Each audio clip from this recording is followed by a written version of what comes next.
It was very interesting, the fact that you kind of had an idea prior to going into Black Boat about this idea of a space prison. Because, you know, who doesn't love stories about space prisons? Right, exactly. But also this idea of really talking about, I felt it was very brave that you decided to tackle this idea of incarceration and innocence in a comic book form, like right off the bat, you know? And I think it speaks a lot to the ideas of social justice that you kind of interweave. Yeah, exactly. You know, it's we talk a lot about the human story behind the superhero story, right? But what we don't talk about as much is that human stories are different. You know, I mean, everybody has a universal human story, but that universal human story is filtered through the reality of kind of, did you grow up in Sydney, Australia, or did you grow up in Indianapolis, right? Those are very different human stories to some degree, even though there's unifying threads. And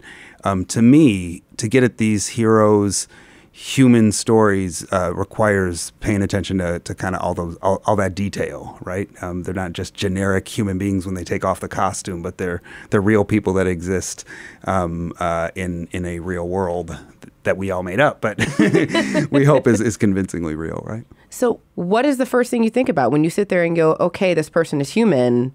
You know, are we talking about what do they eat for breakfast? I think a lot about where people fit into systems, you know. I mean, we have a lot of systems that dictate us. Were you rich or were you poor? You know, were you a man or a woman or neither?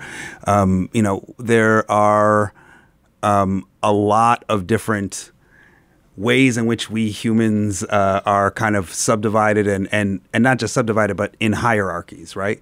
And so when I went to go to look at Black Bolt, for instance, right? I mean, when this gets talked about on social media, everyone is just kind of focuses on, oh, this is race, this is gender. But there's this happens along 100 different lines. So when I was writing Crusher Creel, this is a guy who's spent his life as a thug, basically, right? And he has a very different experience than someone like Black Bolt, who's spent his life as a king. And they connect eventually over the course of the series in this universal kind of bonding human way. But it requires for them to pay attention to their differences, not to just kind of pretend they're not there.